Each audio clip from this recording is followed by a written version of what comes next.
Christmas was coming. My husband was driving me home. I was 8 months pregnant.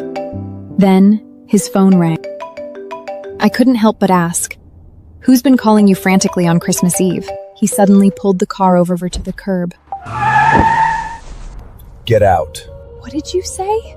He stared straight ahead. The power tripped at my sister-in-law's house. She's alone and scared. I have to get over there and fix it for her. I couldn't believe my ears. Right then, his phone started ringing urgently again.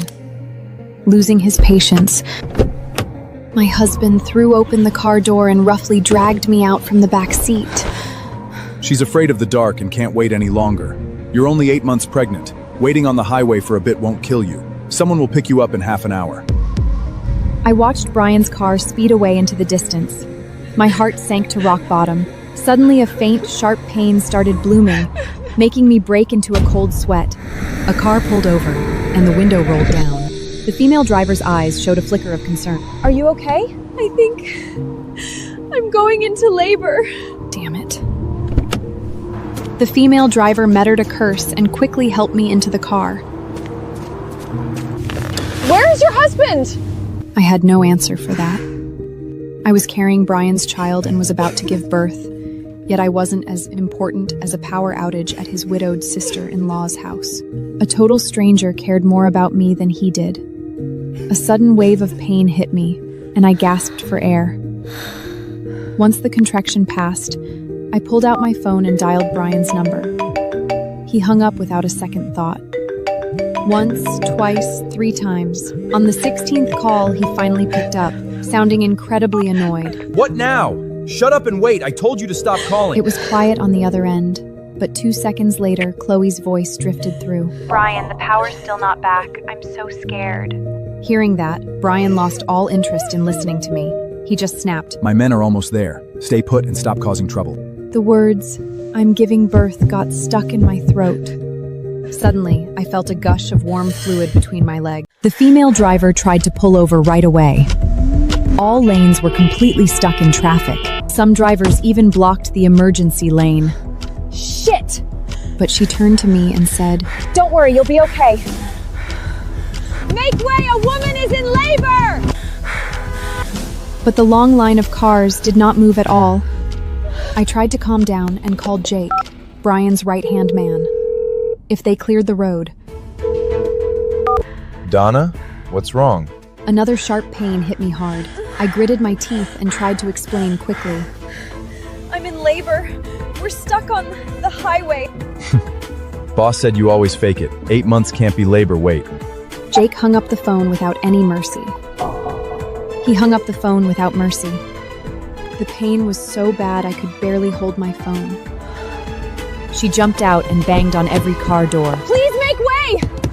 A pregnant woman is about to give birth! It's a matter of life and death! Please help us!" I lay back on the seat and called Brian again. This was my last hope. His phone was off. Power off. I called again, The number you but it was dialed still is off. power off. Just as I lost all hope, horns blared outside, windows rolled down. Make way ahead! Someone is having a baby! Drivers shouted together. Someone is having a baby! The emergency lane was finally cleared.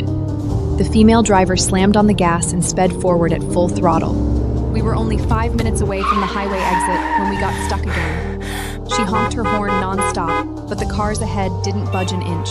The contractions in my abdomen became more frequent and violent, amniotic flounder, mixed with blood, dripping onto the car floor bit by bit.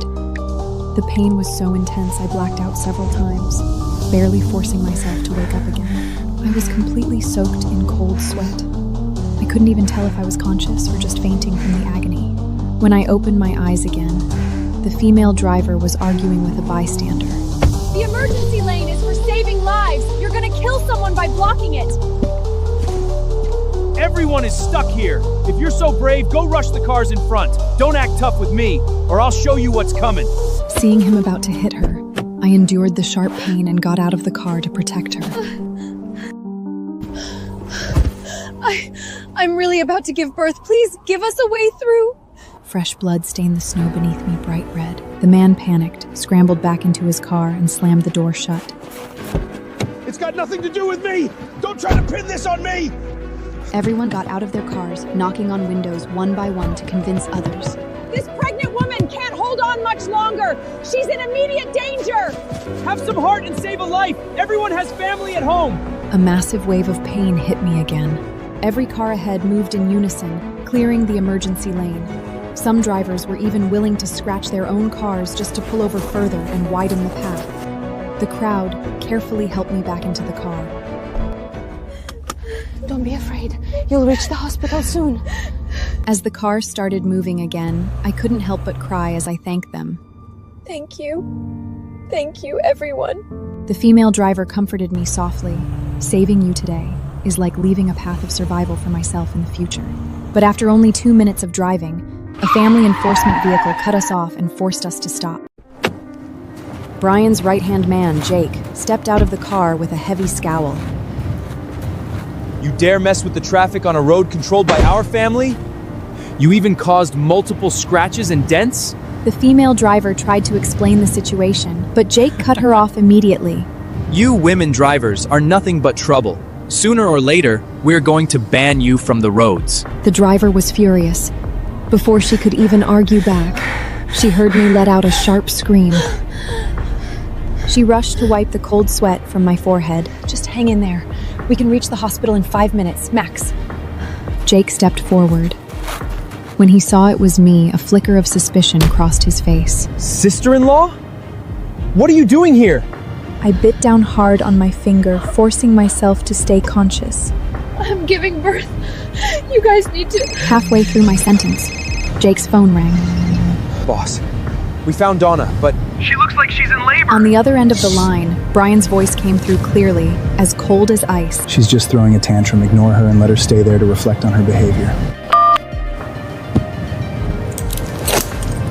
My head started spinning instantly, and the pain felt like it was tearing my body apart.